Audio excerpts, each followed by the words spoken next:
All right, everybody. Welcome to another episode of the Safely Extreme podcast for the week of May 2nd, 2021. I'm, of course, Josh Bycer, and my co-host, as always, from Nexus Games, Sharky. Hello, everybody. And I do have one piece of exciting news before we get into this, and that is we have a playtestable version of Neon Continuum that we had played in our last dev chat. So Hashtag Neon Continuum. Hashtag Neon Continuum pay to win. There we go. Hashtag everyone's pay to win Neon Continuum. There we go. Okay, everyone started spamming that in Shark's chat now. All right. But as always, we have another game industry or game dev topic to discuss this week. And for this one, thank you, Soren. For this week, we are going to be talking about when good games still end up failing. And this is unfortunately, I guess, a very melancholy topic. I think we're officially entering spring now, or no, we're entering like the summer season. So it's a very unfortunate, depressing topic, but it is one that we unfortunately have to talk about sometimes. So what you're saying is spring has already sprung. There you go. So when we talk, we've had discussions before about when games fail. We certainly have said this a whole lot. But unfortunately, one of the challenges of game development and even learning about game design is knowing why something fails.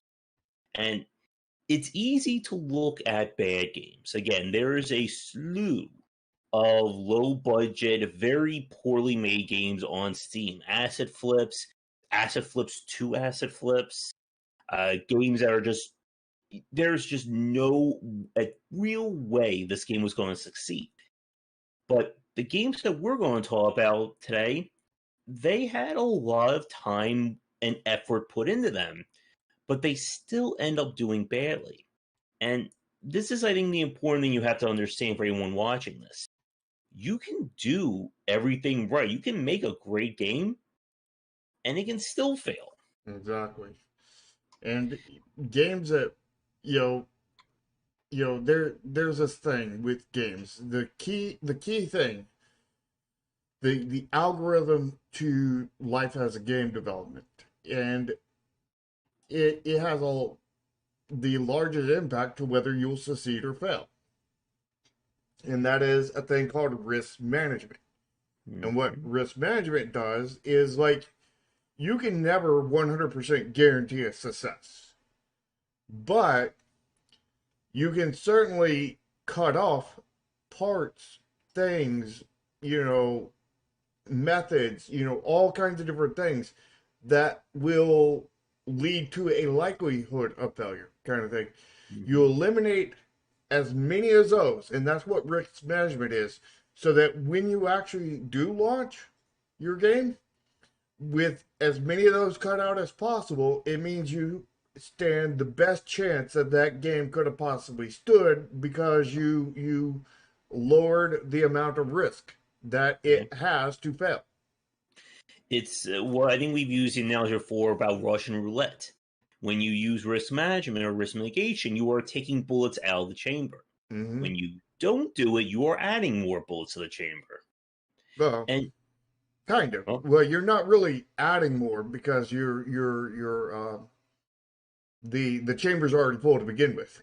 You can't. But there are things that unfortunately developers can do that can make things worse for them. Oh yeah. You can do the opposite of risk management and do risk. What would you call that?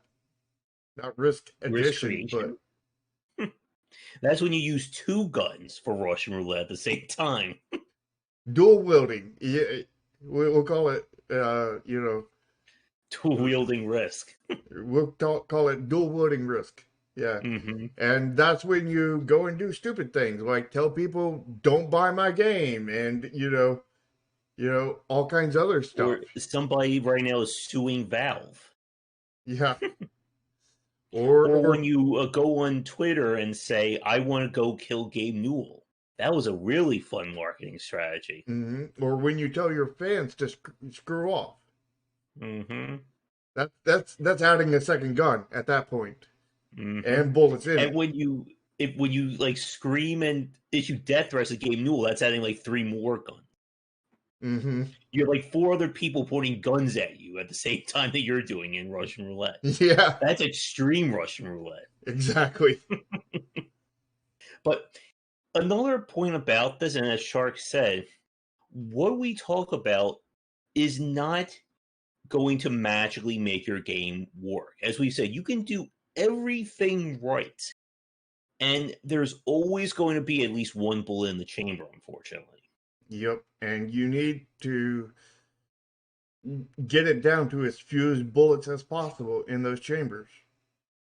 And and that's how that's your best chance at succeeding, because if it's a in the Russian roulette gun for game development, there's probably 1,000 bullets in the first gun. Yeah. So you'll be lucky if you can get it down to only 500 bullets, out of 1,000. And here's the thing: there are going to be developers who succeed despite doing everything wrong. Yeah, so they'll have 999 bullets in the chamber, and they'll still win. And they'll have like 20 guns pointed out at them, and they'll still win. But that's also there are also people out there that have been struck by lightning 3 times within 10 minutes, and then finish walking to the gas station, pull a lotto ticket, win $1 million, and on the way home they get struck by lightning 3 more times, and then they get home and they release a game that succeeds wildly. You know what I mean? Yeah. But that is statistically impossible. It happens, but it's statistically impossible. But it happens. Yeah. And unfortunately, when we have these discussions, I do think a lot of people have trouble comprehending when we talk about a game failing, because some of the games that we're going to talk about, and games we'll probably talk about in the future, they're good games. They have reviews. And I think it's important for us to clarify, what do we mean when a game fails? Because some people will say that, oh, if the game gets at least 100 reviews, it wins. If the game's on Steam, it's a success. For longtime fans of mine, I'm about to utter the same words that I always say. That one of the phrases that I hate to hear is when developers give the advice, just make video games. If you just keep making games, you'll just automatically succeed. It doesn't work like that. It used to work like that many, 10, many 15 years years ago in a completely different market. But in today's market, that is the number one way to fail. Yeah, because if you keep making games with not learning from them, you're just going to be spinning around the mud. Yeah. Or swimming in the ocean in a circle. Yeah. And you don't get no credits for doing donuts in the ocean. That's easy. Mm-hmm. Yeah. So when we say a game has failed, and especially for today's topic, what we're talking about is its impact on the market. So this goes beyond the reviews. This goes beyond the quality of the game. This is basically, did this game make a dent? Do people know about it? And, I posted some of the games in my Discord before we started, and nobody had heard of any of the games on the list except for one, which was my last game. I was about to say, they haven't heard of Promation. There's a problem. Yeah. And this is that weird thing, and it's something that I run into a lot when I talk to general consumers, that the stuff that we cover and the stuff that we talk about, very few people sometimes even know what we're saying. I remember like 10 years ago when I was still working at Comcast, and I said, oh yeah, I'm on Steam. And like everyone goes, what the hell is Steam? And these were like gamers. Like he was talking about, he wanted to play something like Left 4 Dead, and like, well, you have to get Steam. And they looked at me like, what's Steam? Like if you say that today to a gamer, what's Steam? They're going to wonder, are you a mole? Are you a plant? Mm-hmm. But what we're talking about, to Soren, is it's not that the game devs failed. I meant maybe they did, maybe they didn't. Maybe there's this gray area, and that'll pretty much be the case in all cases, kind of thing, to where they may have failed to do everything they could, but they didn't fail in 99.9% of the ways. Because remember that you can never get rid of all the bullets out of the chamber. You can only get rid of most, or a lot, rather. Maybe not even most, And it depends. Ask a lawyer.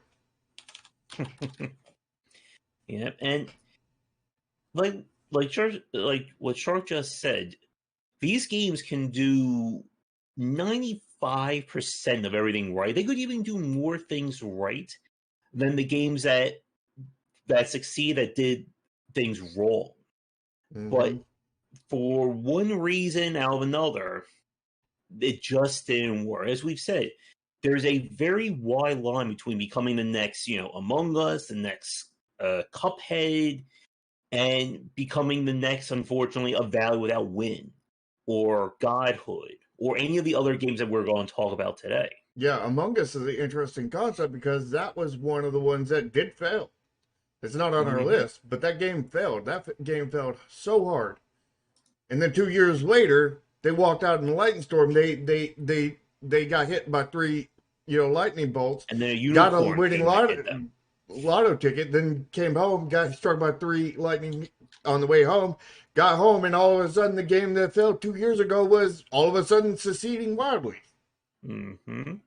And they were not prepared for it. And they are draining every bit of fan base they got lucky with, in that, luck they struck.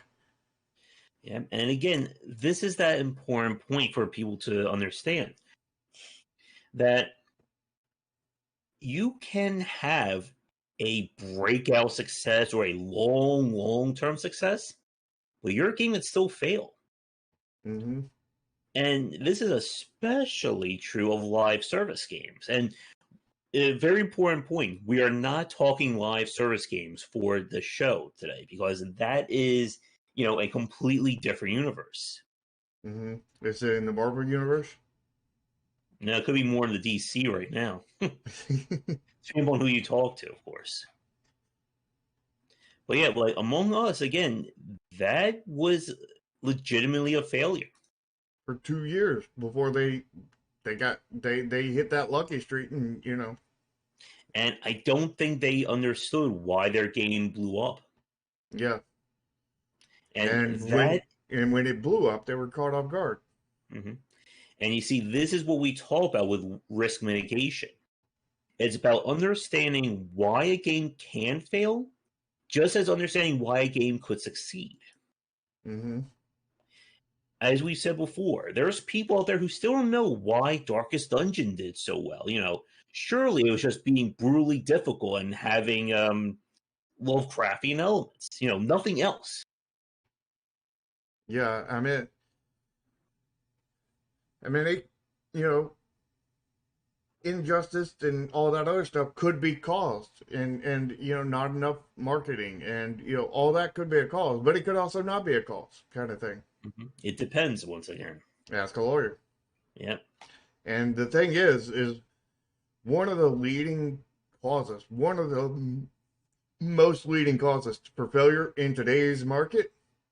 And keep in mind, that's today's market. Tomorrow's going to be different. So, it depends. Ask a lawyer.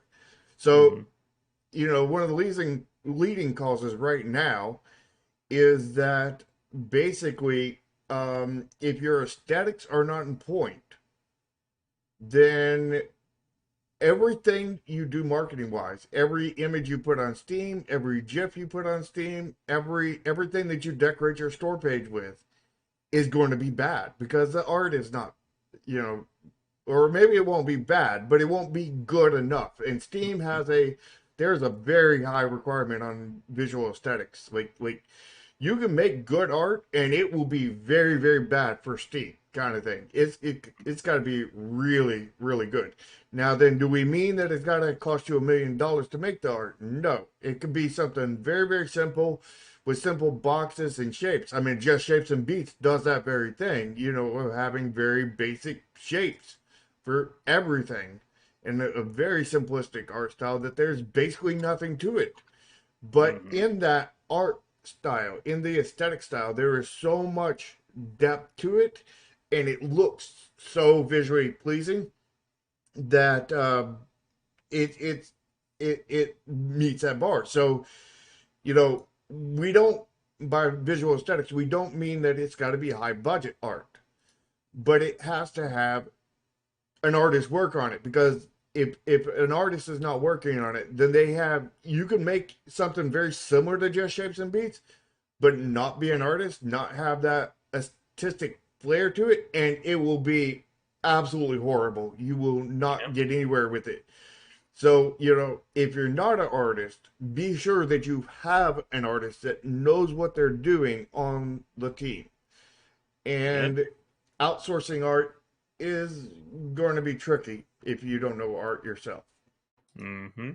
So you really need an artist, not just, a programmer trying to get by or anything else. You need an artist, because the thing is if you don't have art that's on point, then all of your Steam page, all your store page, all that stuff is going to go, wayside, kind of thing, because you're going to be repelling people from your store. As well as anytime you reach out in marketing, whether it's on Twitter, whether it's on Facebook, whether it's to, journalists or whatever, they're going to see those images and they're going to be like, no thanks. Why would I want to cover this game? Why would I want to look at this game? Why would I want to check it out? Because this looks like crap.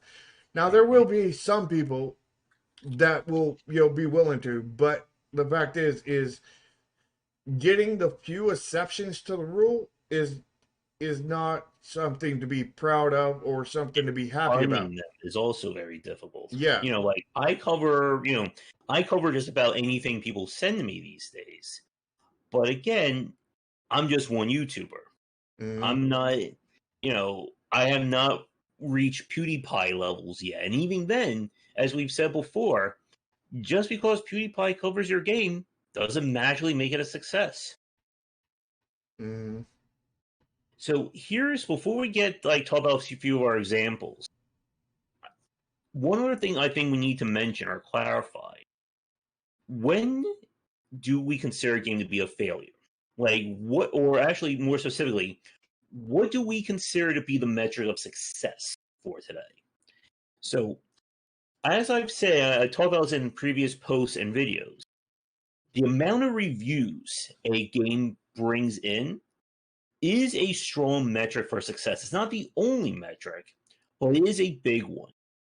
And I think, I guess for you, Shark, what we're going to be talking about, what would you consider to be, I guess, the average number of reviews that you expect a successful game to get? I wouldn't say I have an average. Mm-hmm. I would say it depends as to order. But Mm-hmm. what I would say is that the game needs to make enough money, and after after Steam's fees, after taxes, which 50% of your money is gone right there. So if you make, let's say $2,000 on Steam. My last game made 1,400. Let's go with the 1,400. My last game made 1,400 on Steam. Mm-hmm. And when I got the check from Steam in my bank account, it said $700 on it because 50% of it, basically, I think it was like 50, I think it was actually 48 or 47%, but basically 50% of it went to Steam and taxes, base level taxes.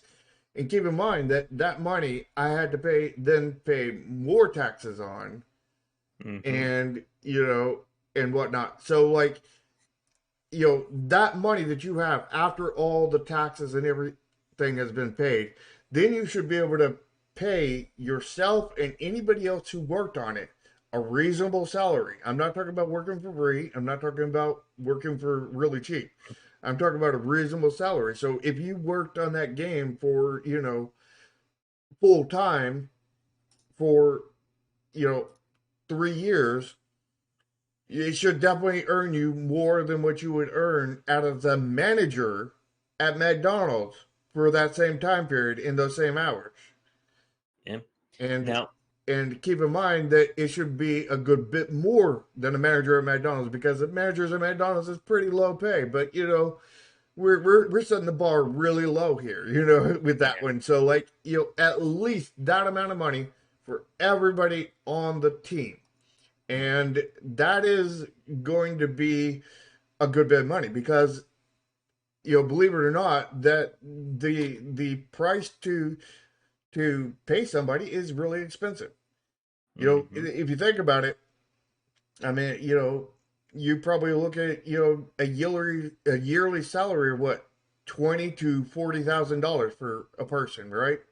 And Mm-hmm. then you talk about 3 years. That's like, 60,000 on the bottom end. That's you know, what is that? 120 on the top, on the top end, Mm-hmm. and then you have like 4 people working for you. So now you got that 60 to 120 times 4 people, and now you're talking about huge money.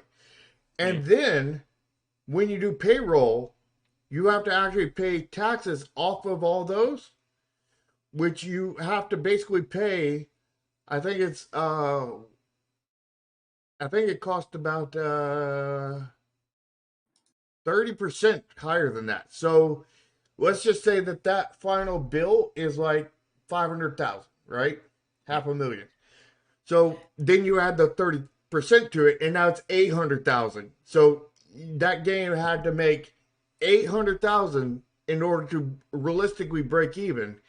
And then you want to more than break even because you want to have something extra so you could go with a bigger scope and grow as a studio Mm, for your next game. So you would want to make 900,000 or a million on that kind of thing. yeah. And that's with a very small team. Hmm.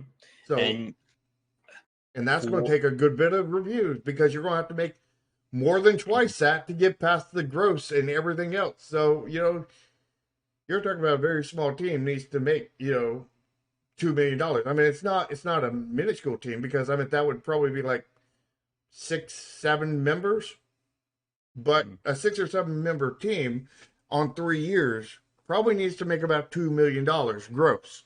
yeah, And like if you remember that game Too Dark, that was done by developer Frederick Renal from Alone in the Dark, he did a Kickstarter for I forget how much it was. I think he wanted to fund a 12-person team for 4 to 5 years on $200,000.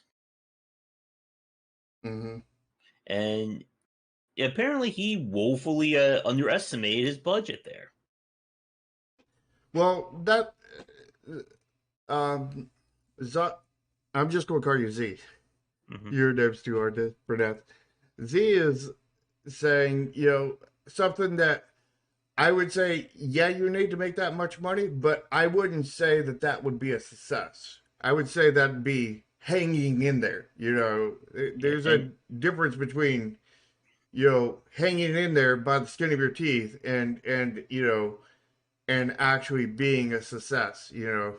hmm and to build what Shark's saying about reviews, like this is kind of where I was coming in, looking at things from a review point of view, review view there. That in one of my earlier posts, I talked about this idea of measuring the market success of a game, because you can have your game could break even, but if it only broke even because 50 people actually know about you in the world, then you're not really in a success. If you And only broke even because you didn't spend any money on it, that's not. yeah, And and this that's is technically why. breaking even, but that's not realistically breaking even because you didn't pay yourself. I mean, time is money. So, if you broke even because, off of 50 people because that amount of money Hmm. was enough to pay for the entire development time because you developed it by yourself and it only took you what a week or two to make it, then yeah, that would be a success. But fact is that probably wouldn't be a good. Yeah, I could guarantee you that's not going to be a good game. Yeah, and this is why financial success is not the only measure here when we talk about game success. Hmm. As Shark said a minute ago, you want to be able to keep building games, you want to keep growing. And that is where you need to consider a market success. As I said in the post I made a few weeks ago, that in my mind, for a game to be considered a 100% success, it needs to have at least 10,000 reviews on Steam, 10,000 positive reviews on Steam. That is, that's A plus material. And I would say if you want to be considered at least, you want a feather in your Well, cap. that may not even be a success thing, for that matter. Hmm? That may not even be a success because if they're a larger studio kind of thing, then that may not be enough to break them even. Yeah. But again, I don't think we're really focusing on major studios. Again, you can't just be everyone can't just be Nintendo and succeed. Yeah, but I'm But talking about. I don't know if that would succeed with like Oxygen Not Included with a Clay game. uh, let's see. Well, I know Invisible Ink only had about like 4,000 reviews last time I checked. But But you didn't should, it? I think it failed though, didn't it? but again, though, it's hard to know budgets without actually talking to somebody at the company. And you Hmm. can have, like what Jark just said, and this is another point. One game's success is another game's failure. Somebody could be, over the moon with getting, I don't know, 5,000 copies sold. Another developer, that is bankruptcy for them. Yeah. Nexus says with Nintendo, thank you. Yeah, And I know I would have certainly been a lot more happy. Actually, no, I would have been more than I would have been more over the moon with 5,000 reviews on, not 5,000 sales, but 5,000 reviews on my last game, Chromasia, that failed Mhm. horribly, because that would have put it right around where it needed to be, because, we were aiming for 30, 40,000 sales kind of thing. Yeah. And again, the number of reviews you get is not equal to the number of people who buy your game. Hmm. More people will buy your game than will ever leave you reviews. Oh, yeah. I think we can assume, or we can kind of extrapolate that the number of reviews you should maybe get what, like 3 to 5 times the number of people who actually bought the game, or is it No, a no, little no. more? In 2018, and in a good bit of time before that, basically you would get one review for every 50 purchases. Mm-hmm. So if you had 10 reviews, you would have 500 sales kind of thing. Where in, I think it was late 2019, that changed to one review for 30 purchases. Mm-hmm. I, I've been hearing rumors, and I don't know if there's any truth to them, but I've been hearing rumors that it's turning to 1 to 20, but Mm-hmm. that's just rumors at this point, and nothing confirmed or anything. But keep in mind that those numbers are likely to shift if they haven't already shifted, kind of thing. But it's definitely not 1 to 5. It's Mm-hmm. it's 1 to 30 confirmed last time I checked, Yeah. and a rumor of 1 to 20 next, coming up. Mm-hmm. Yeah. But again, the point is you want as many reviews to your game as possible. So the games that we're going to talk about, let me double check here before I say this. Neither one of them broke 1,000 reviews. And if you can't even break 1,000 reviews, your game just did not impact the market. Yeah, And that's not good. yeah. It doesn't mean it's not a good game. Hmm. It just It means means that that things did not work out. you do not have a sizable enough fan base to kind of, be your own marketing machine.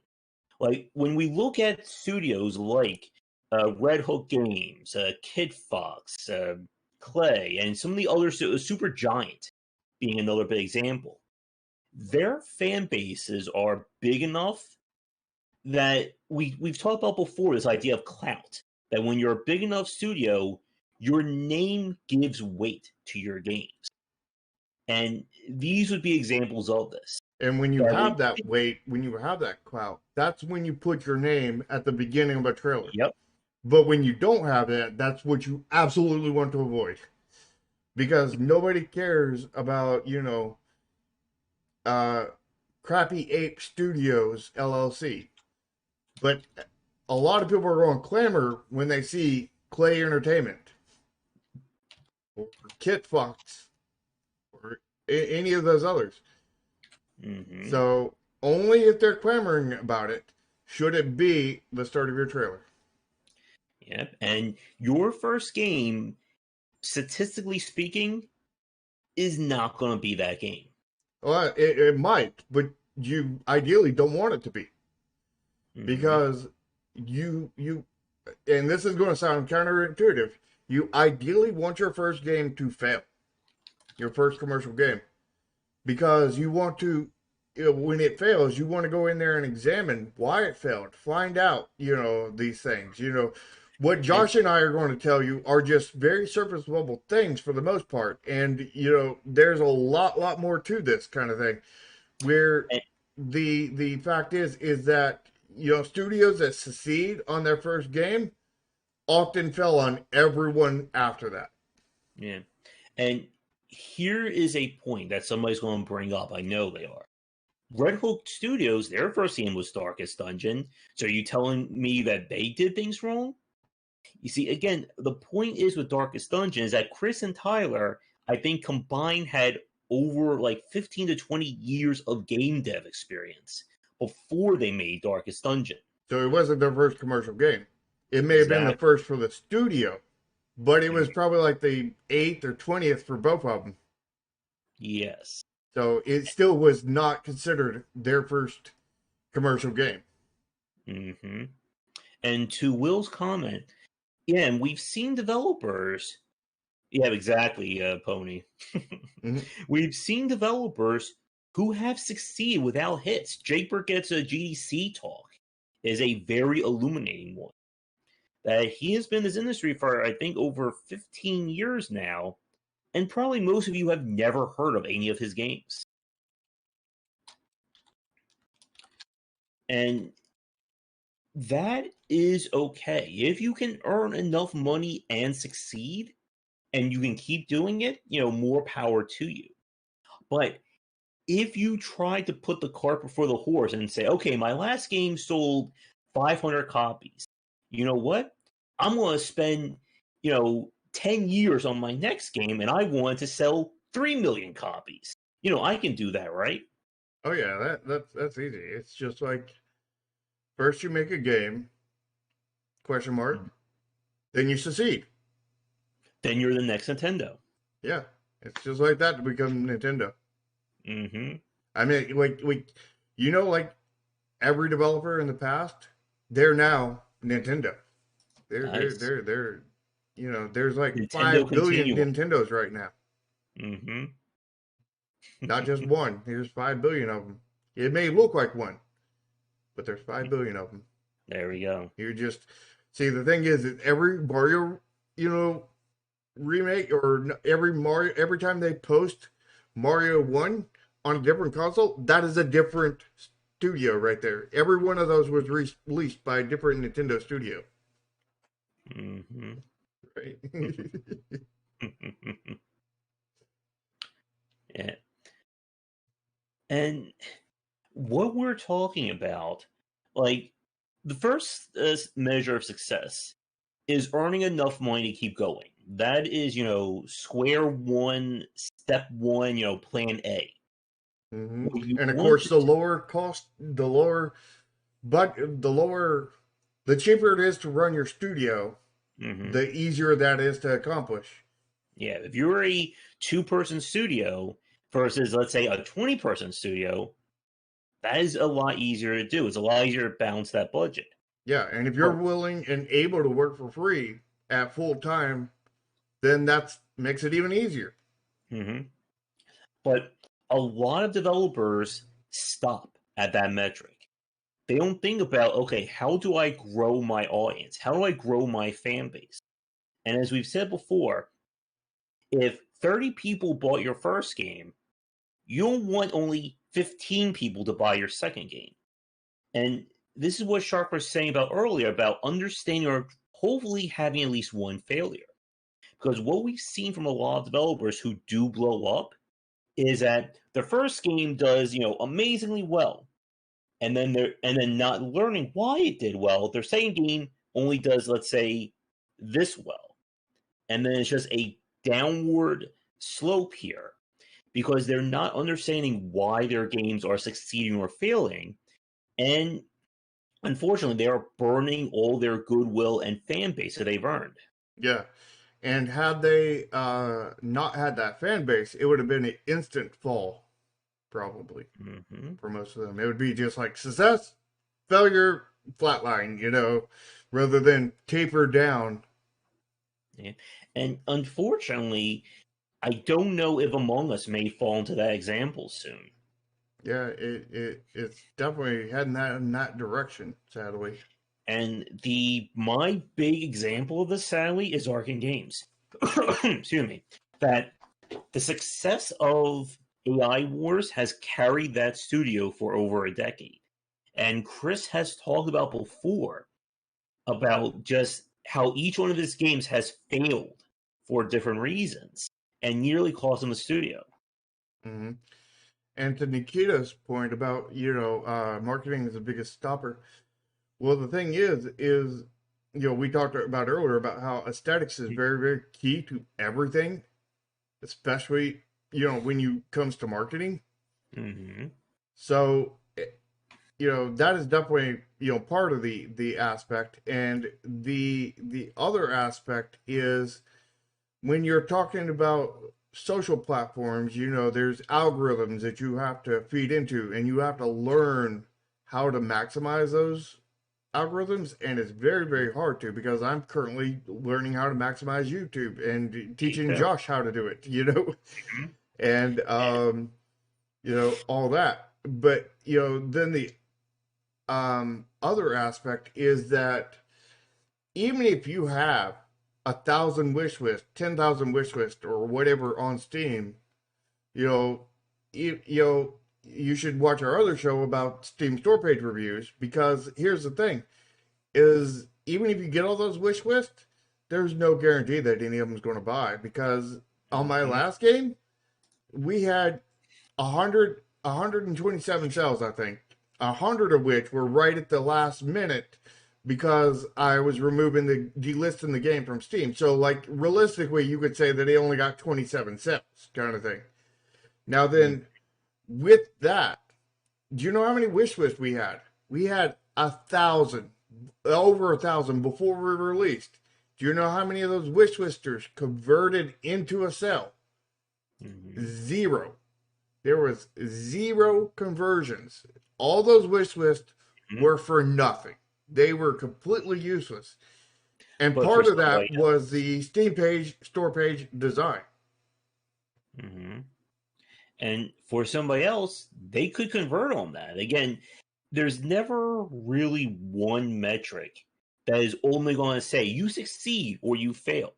It's a lot of things that have to go right. Mm-hmm. So while my nose is stuffing up as we speak, are you ready to talk about our two examples? Well, let's go over softly over all the examples that we have, and then we'll go over the two. Okay. So, Uh, so let me pull up the list here on my side as well. so Okay. All right. one game, the first game on the list, is one I used in my thumbnail, Rise of Swine, and it was a really solid game. You know, Josh and I really liked that one, and you know, it was in early access. We were looking for it to go big and everything, and it was a deck builder roguelike along the lines of Slay the Spire kind of thing, and Monster Mm-hmm. Train, Had and really great aesthetics too. it had really great aesthetics, and it's that one's a really hard one to figure out why it failed, kind of thing, and but Hopefully, in the next few minutes, we'll try and piece it together when we take a more thorough look at it. yeah, I think it had what 35 reviews or something like that on it. Mm-hmm. It was horrible. I mean, you know, I can only feel for for those developers, because because it you know, from the baseline, it looks like they did a lot of things, if not everything, right, and they still failed, kind of thing. Yeah. But we'll look And, at it in great detail later. yeah. The second game, Octogeddon, this is on my thumbnail as well. This is from a developer with a very huge name, George Hmm. Fan, the creator of Plants vs. Zombies. And it was a delightful game. You know, what I consider to be the best game I ever played? No. But I think it did more things right than it didn't. And I think it's at like less than 300 reviews. Let me see. Yeah, Oh, 416 reviews. and it's from a big name. You know, the guy behind Plants vs Zombies. I mean, anybody here heard of Plants vs Zombies? Of Hmm. those people, how many have heard of Octagon? Probably, basically, probably everybody raised their hand for Plants vs Zombies, and probably like one or two of you raised your hand for Octagon, if that many. Hmm. And probably the Yeah, only one or two of you, you know, because Josh and I have talked about it a lot. yeah. And I can give another game that I even think about for this list that I'll share with Shark after the stream here.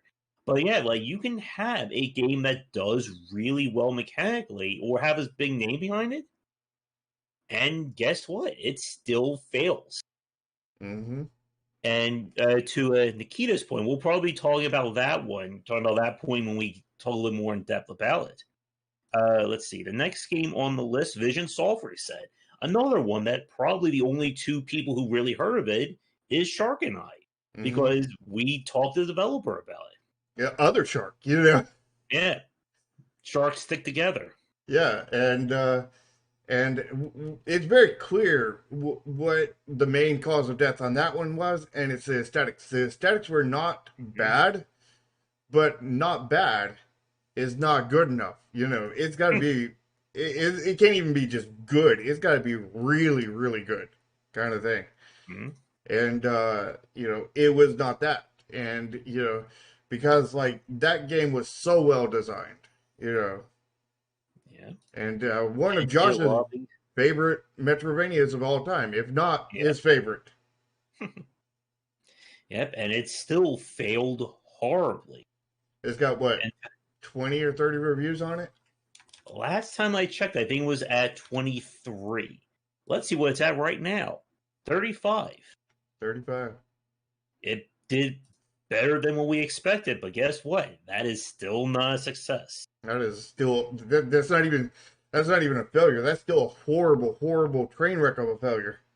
Mm-hmm. The other game was Super High Door from Loco Malito, who, if you know that name, you probably already bought that game. Mm-hmm.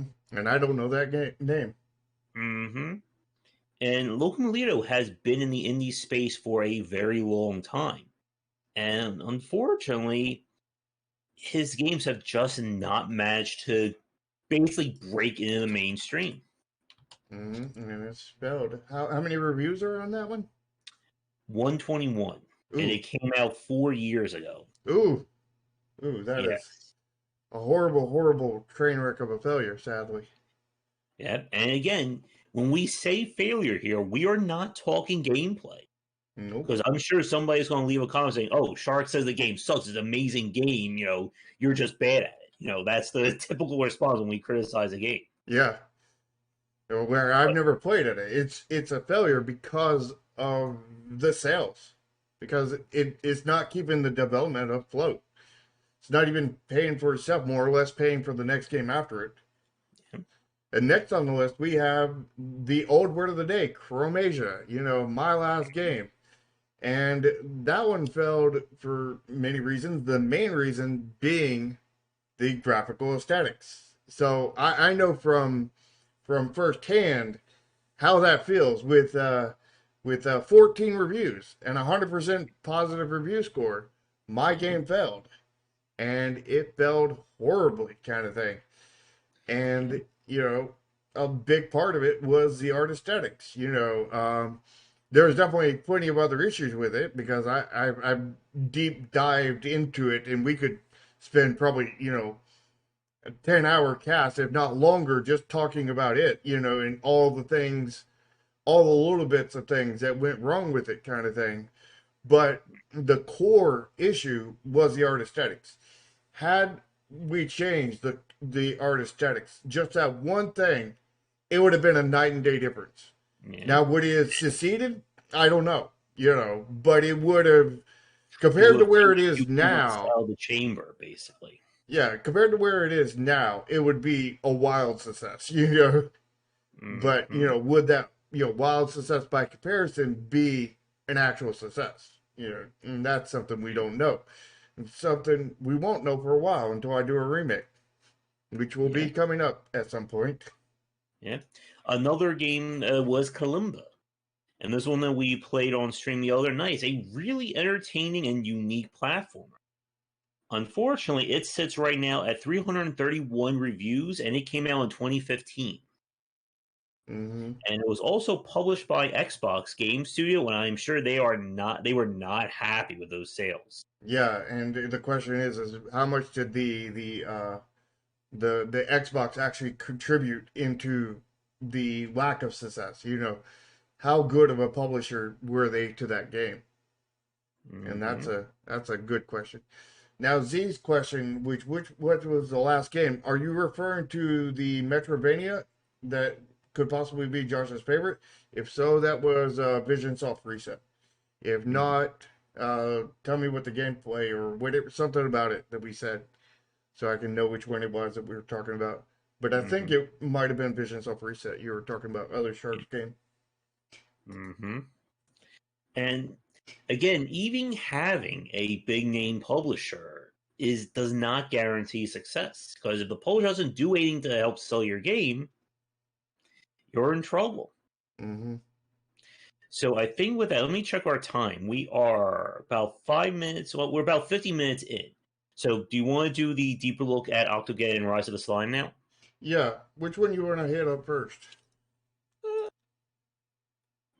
I don't really have a preference. Do you? Rise of the Slime has fewer reviews.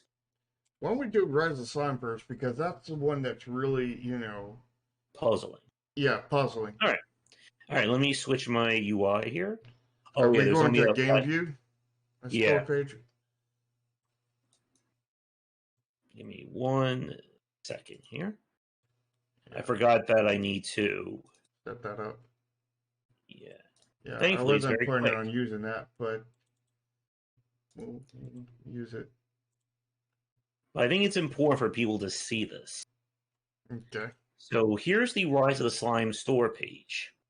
So as you can see right here, lovingly, it has 53 reviews.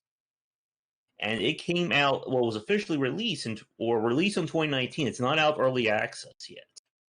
Yeah, but it's coming out very, very soon, from what I've heard. And here's the thing.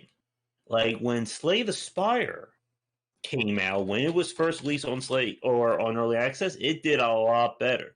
Slay the Spire right now has over 77,000 reviews. If that's not a success, I don't know what is a success. Mm-hmm.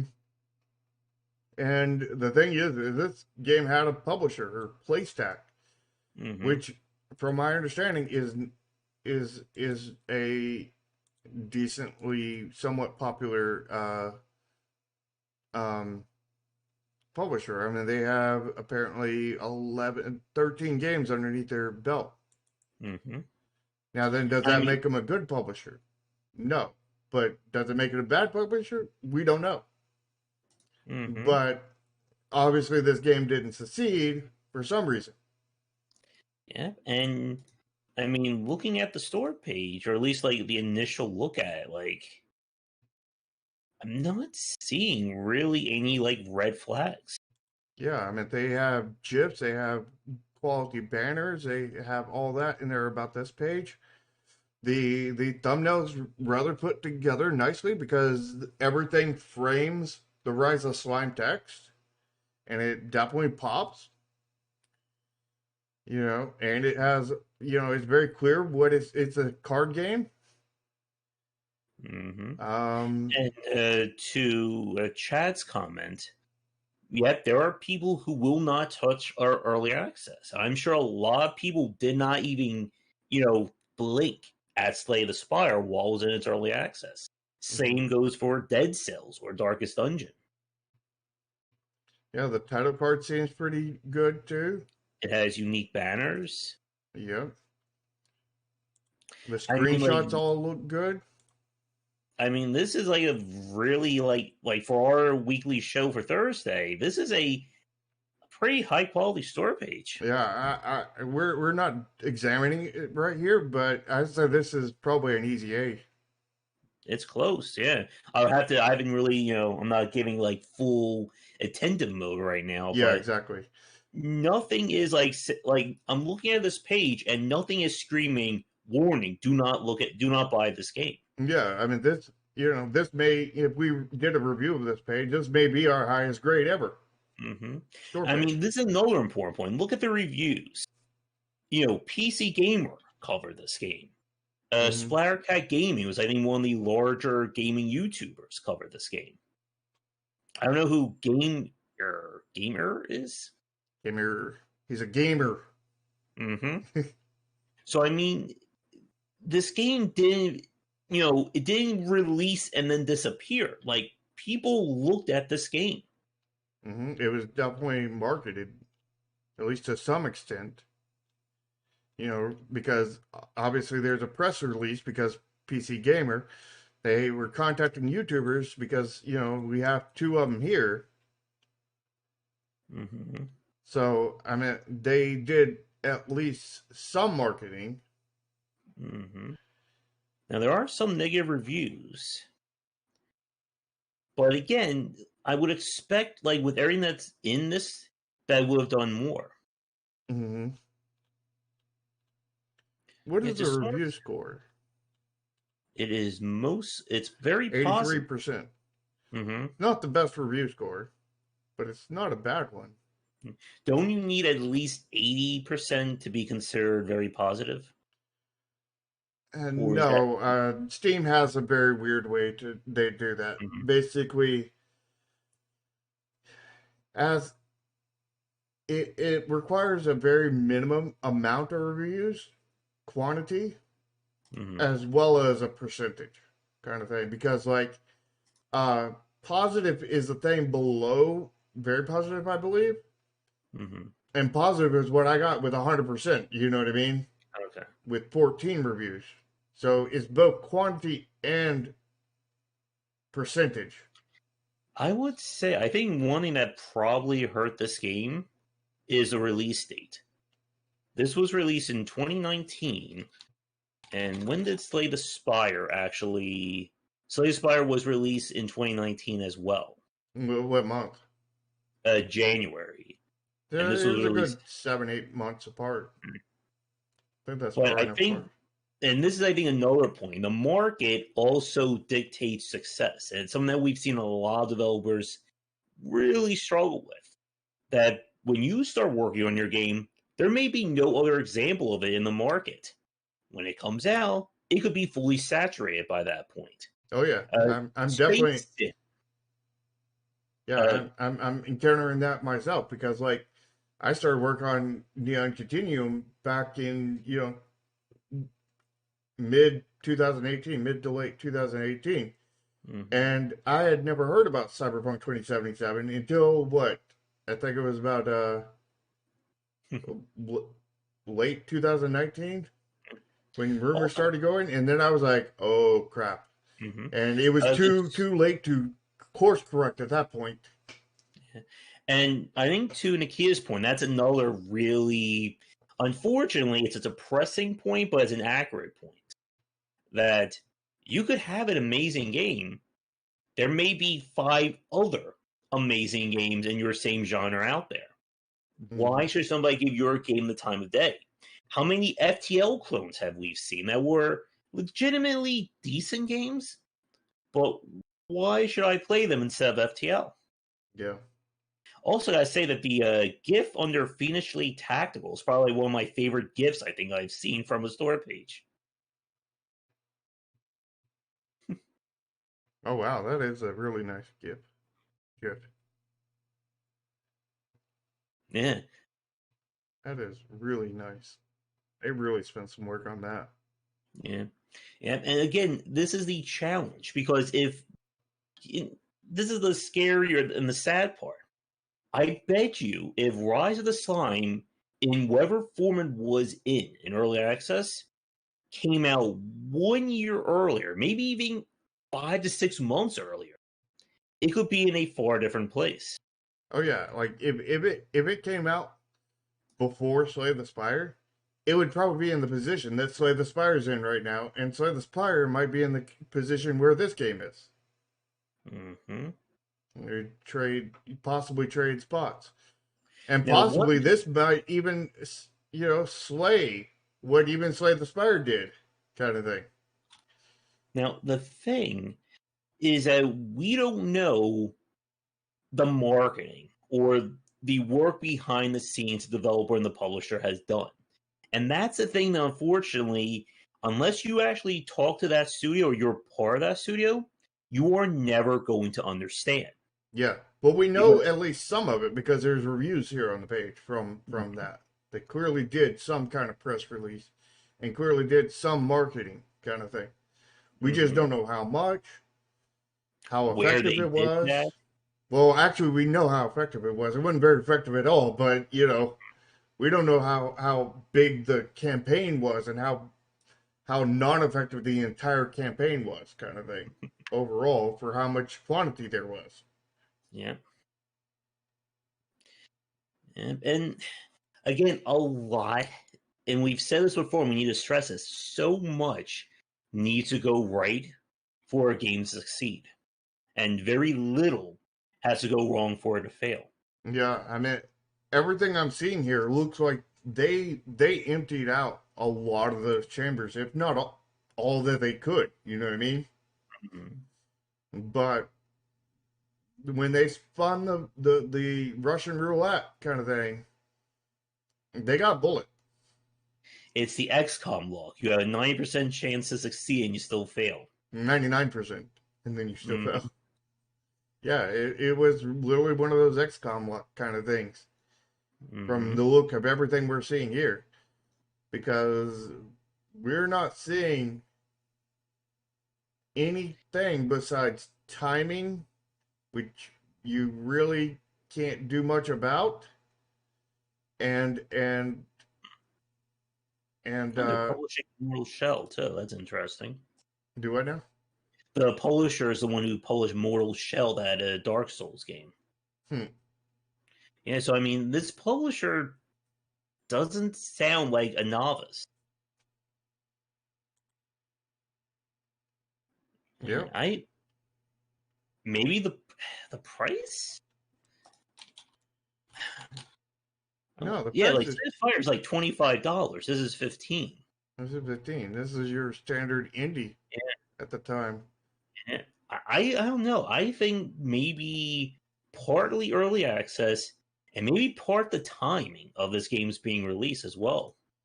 Yeah. I don't really think early access really played a big part into it. But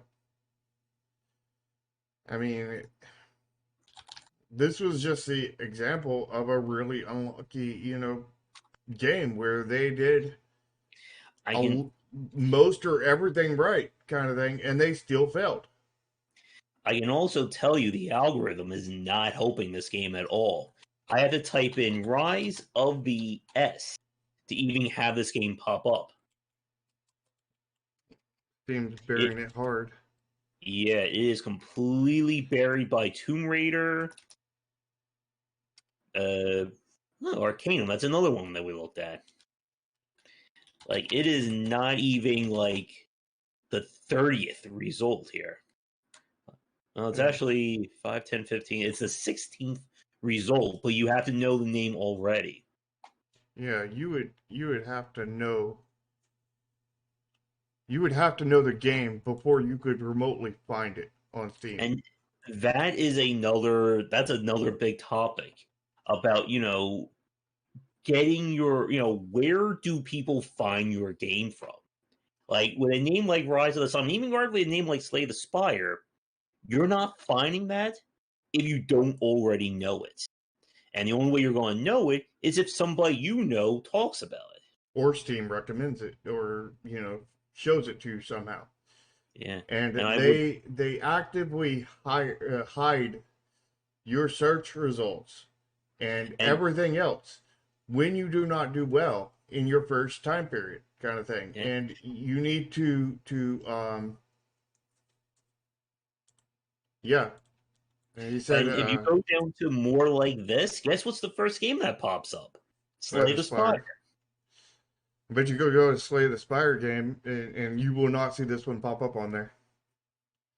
You'll see Monster Train and a whole bunch of other more successful game, because Steam is a cruel mistress. Steam will absolutely bury your game with no remorse. No remorse. We've said this before. Steam does not care about you. They care about the money your game brings in. They don't care about you. Yeah. Yep, and you are right.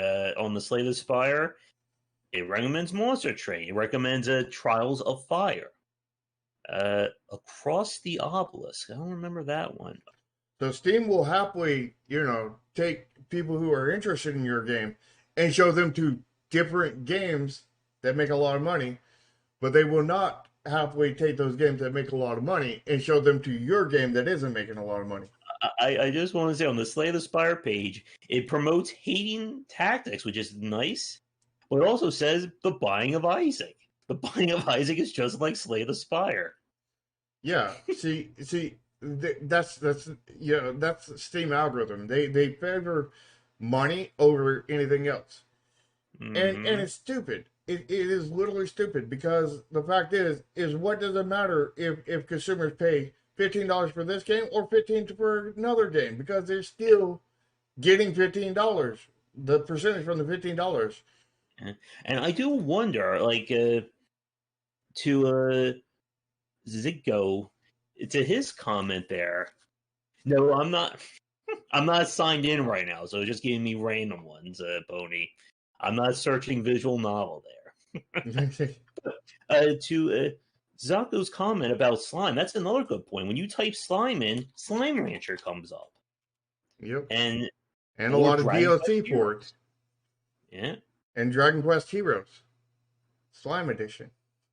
Yeah, so I mean, this is a case where basically the biggest enemy in Rise of the Slime is Steam Store. Now, if you type slime space rise, you'll find it. But how many people are going to do that? Yeah, not very many. There's apparently a free prologue for this game, too. Yeah? Let's look at the free prologue. Yeah, so, again, I think this is one of those cases where a lot of outside factors just, doomed this game. Looks like pretty much a identical store page. Yeah, pretty much. Except it doesn't have... Oh, wait, it does have the reviews. Mm-hmm. Yeah, so I don't know. And they even had a prologue, and a lot of people are, judging prologues as the next greatest thing and how that's going to make your game succeed. Well, it didn't make this one succeed, obviously, and they did pretty much everything right. Yeah. Everything that we can see, they did right. Now, here, one other point I want to mention, and then let me check our time. Yeah, we're about an hour 8 in. But one thing that it's important to mention, there is still a possibility this game could blow up and succeed. Again, it's being released, or it's officially coming out of early access in a few months. The developer and publisher may be planning a huge marketing blitz for right there. They hopefully are, because you should be if they aren't. Yeah. And there's a chance that somebody may be watching this video 6 months, 12 months from now and going, what the hell are you guys talking about? Rise of Slime has 800,000 reviews on Steam. You guys are idiots. Yeah, in which case, look at this. Read them and weep. 53. Uh-huh. And it's, and today's date is this. May 21st, May 2021, on the 2nd of March, May of 2021. So things can certainly change, but the problem is that, as we've said over the course of this video and stream, you don't want Hail Mary plays to succeed for your studio. You want things to be consistent. Well, you want Hail Marys to succeed. You just don't want to have to do the Hail Marys. You don't want to rely on them, I think is the better phrase. Yeah, that would be. If you are succeeding, it's kind of like, as we said before with the Rush Roulette example, if you are winning with a 10% chance to succeed, yes, you won. You don't want to be succeeding every time at a 10% chance, because what happens that one time you don't succeed? You're in big trouble. Mm-hmm. Yeah. And I did a big Hail Mary on mine, and it did not work. Mm-hmm. So the initial didn't work, and the Hail Mary didn't work. And it was like, okay, well, we got to remove it from Steam, delist it. Yeah. Yeah, man, it's sad. All right. So, with that, as a time check, we are definitely past our hour for the cast. Do you want to cover Octagon, or do you want to wrap things up here? We can cover it, but keep it light. All right, maybe 5-minute max, you think? We could go a little bit farther than that, but, 10 minutes, 10, 15 minutes. Now, interesting, I type Octo, and Octogeddon pops up. Just off of Octo. So does Octopath Traveler, which I'm thinking about picking up, too. And Octodad. There's a lot of games that have Octo starting with. Yeah, so Steam has not completely buried this one. Mm-hmm. But if you look at... Wait a minute, hopefully not. If you look at the review score, it has 416 reviews, which 416 is a lot higher than 53. Yeah. But it's But still very, very low. yeah, Especially for the big name that it came from. which is of course George Finn. A comment from earlier that I think is very important about people know that they know the studio, they know the name. How many people know the developer behind it? Mm-hmm. Like if it was a case if the name was George Fans Plants vs Zombies, like Sid Meier's Civilization, this could be in a far different place. Exactly. And this store page, unfortunately, is not the best one. Yeah, that about this game page is really really like a really low grade. Yeah, and if The you, the I title do, card is pretty low. The thumbnail's pretty good. and if you look at the bottom of this about this game page here, the mark about this comes from the guy who created Plants vs Zombies is the second to last bullet point. Mm-hmm. I don't know. I feel like that should have been like first or second. Yeah, that should be in the trailer as the first thing from the original developer of Plants vs Zombies. Well, it is a very. It's in the first second of the trailer. Okay. But it doesn't put a voiceover to it. It should definitely put some voiceover to it. I feel like this is one of those games where the aesthetics, I think, hurt it. What the hell is that trailer? Oh, they're like random trailers there. Like when you look at the screenshots for this one, it I just don't think this is going. This is like wowing people. What do you think? I think it's definitely good aesthetics, but I don't think it's wowing. Yeah. Because Mm-hmm. I mean there's nothing wrong with these graphics. They just feel like It mobile has like a graphics. mobile look to it. I think. It feels I mobile. think this game was released on mobile too. Yeah, it just feels too mobile. Hmm. And again, a strong aesthetic kind of does a lot of the legwork for your game by itself. Mm-hmm. And let's see, what's it suggesting? Oh, and it's suggesting Slay the Spire. Anything that has roguelike. Wait, does it have a roguelike tag? Or it has action roguelike. Anything that even comes close to the word rogue will probably have Slay the Spire. It's more like this page. Yeah.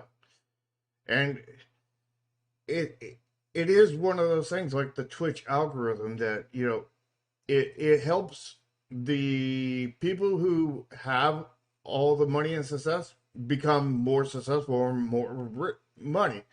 And Mm-hmm. everybody who does not have the money or success, it helps them go poor quicker. So it Yeah. is really, Steam is really a platform where the big succeed and the small fail. So in order to succeed on Steam, you have to come out hitting so hard that you're hitting harder than the ones that have succeeded so that Mm. you become somebody that they recommend and you keep on succeeding. Yep. And it is that safely extreme. You have to be an unknown major success, basically. Mm, I don't know if that would be a simple extreme, but it would be extremely hard. Mm-hmm. That's for damn Yep. sure. It is unfortunate, unfair reality that again, once we've said this before, that success breeds success, or success leads to further success. That Slay the Spire did ridiculously well, and they are now set. The same for Red Hook. Let me see it. Play. Dead Cell. Yep. I wonder what Dead Cell's review score is at. Almost 65,000 reviews. So Dead Cell succeeded. Mm-hmm. In every And game, every time a game succeeds in a big way like that, mm-hmm. is when Steam is going to keep on recommending that game. Yeah. They don't care if Or there's a better game. They don't care if there's a different game that is similar to it. They're not going to recommend it.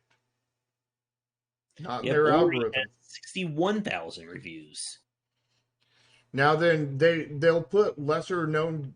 I mean, when you first release, they'll put your game on the front page and whatnot. Of this is your.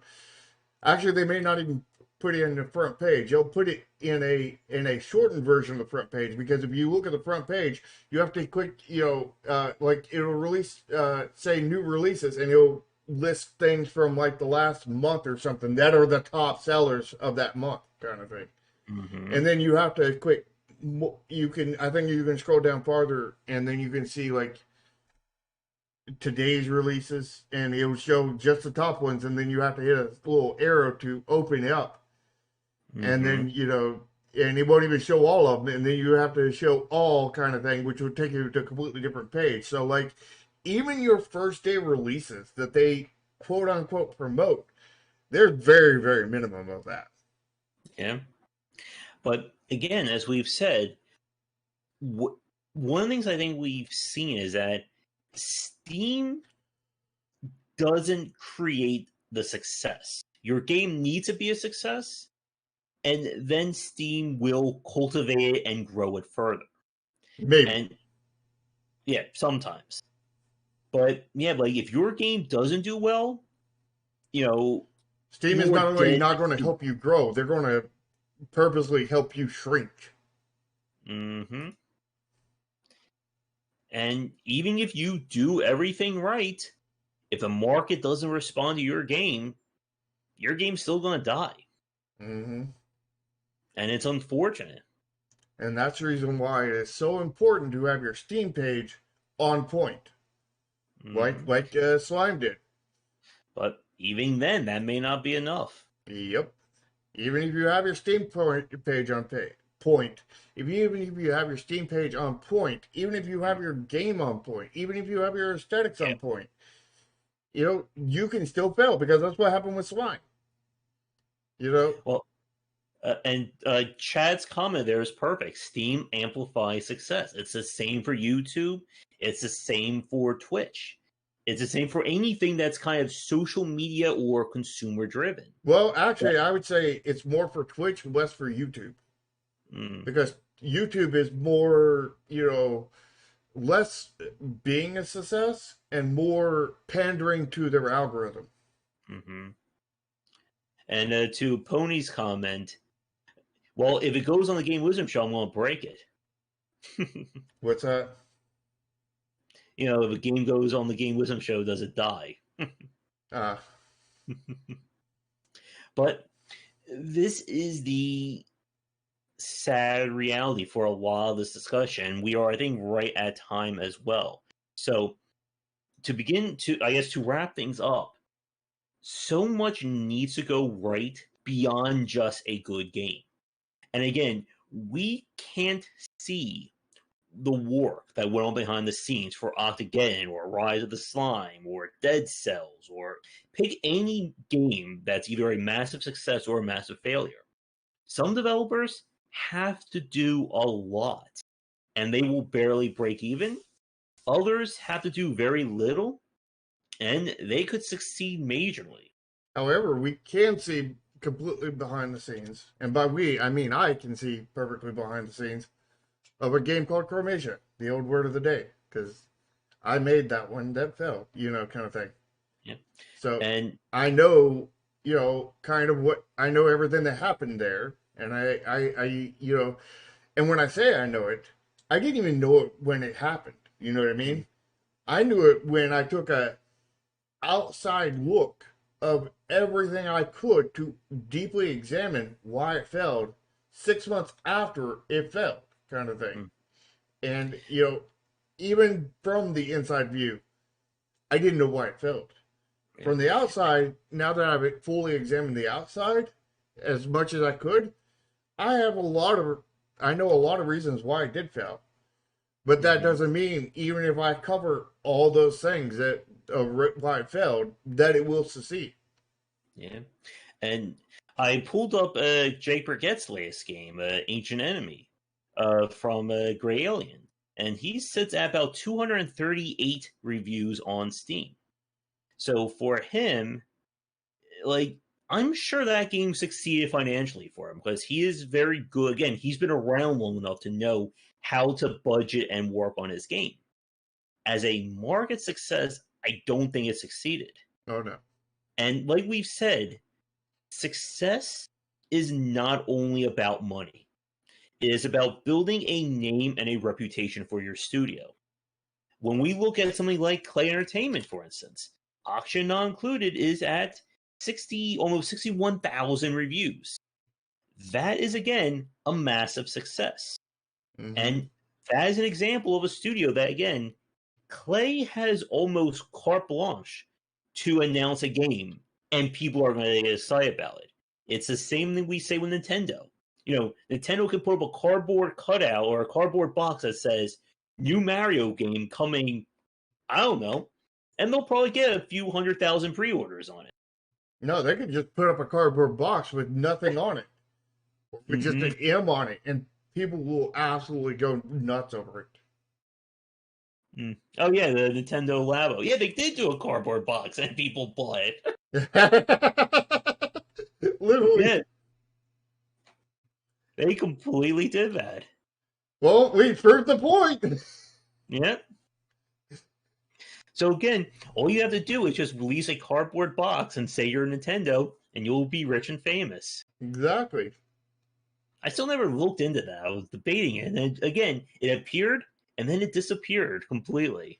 I was super interested in it myself. Mm-hmm. Because I was like, oh man, wait till the makers get a hold of this with like the 3D printing and everything, where they just throw the cardboard boxes out and they just 3D print everything, and then they integrate this stuff and make the craziest shit, But then Nintendo locked everything down, and it was like, oh, you just screwed over everybody that was really going to support your game. Yeah. And like we've said, if you can get that one success, even if, it's a game that you didn't even expect it to succeed, like with Among Us, that gives you a huge position to grow from. Mm-hmm. But you need to be able to grow from it. You can have a failure or even a game that doesn't succeed as well as the other ones. Again, Clay has Invisible Ink and Hot Lava, that while they were good games, they did not get 60,000 reviews. I can guarantee you that much. Yeah, and then there's other developers that have failed many games, like the FNAF developers. Man, how many failed games did he have before FNAF came out? 19 years worth of failed games, I believe. And I think it was something like a few hundred, wasn't it? Mm-hmm. So he had a few hundred failed games before he finally learned enough to be able to succeed, and did enough to get lucky to succeed. Mm-hmm. Yep. And again, if you want to succeed as a game studio, you have to be able to keep growing. If you don't care about money, if you're happy with 50 people buying your game, but you release maybe one every 8 to 12 months, more power to you. But what we're talking about is the studio success. We're talking about making game development your livelihood. Yeah, and to Pony's point, it doesn't, it is a success, because it's it doesn't matter if you like the game. I personally do not, but it is a success, and that's undeniable. Deny it all you want, and it's not going to change that it's a success. Yeah, I don't like the FNAF games myself, but guess what? If they can at least pull in, an average of 5,000 reviews per game, that's a success. Mm-hmm. And doesn't matter if we like it or not. And Chad made a point earlier that you can't just have shitty store pages, and that's exactly the reason why we do our other show, Indie Inquiries, on Wednesdays or Thursdays rather, at 2 p.m. Central Time, 3 p.m. Josh time. Actually, it's probably more like 3:30 Josh time, because Josh is always late. No, I think that's like 10:30 Josh time. But We- we recommend, going on there and submitting your games and you getting onto that show. And, so we can help you make your Steam page better. and hopefully not break it. Or you break everything. hmm But we, despite being earlier than normal on our shows, we went early late this week for our podcast. So Mm-hmm. let us wrap things up for tonight. Thank you so much for everyone watching this live or recorded. As Shark said, we are always looking for game submissions for our Thursday shows. If you want to catch these shows live, they are held Sundays starting around 4:30 ET on our respective channels. And you'll find links to all of our social medias, Discords, all that fun social media stuff in the description down below. Mm-hmm. And, join our Discords. You can join my Discord, and once a month we have a dev chat where we get into voice chat and talk about Neon Continuum, our current game. And we now get to play it when we do that too. So you can join and get your hands on it. And it's, I think it's, I'm aiming for that, that thing we just talked about a game that is so good, so impactful that Steam is going to have to recommend it. Kind of, they do And others. pay to win too. Yeah, it's going to be very pay to win. Mm-hmm. And that's a joke, by the way, for anybody new. Yep. So, with that said, do liking, smashing, subscribing, do all that other fun social media stuff, Clicking the and smash button. mhm. And come back for daily discussions on game design here and on game wisdom, where examine the art and science of games. Until next time, take care. See ya.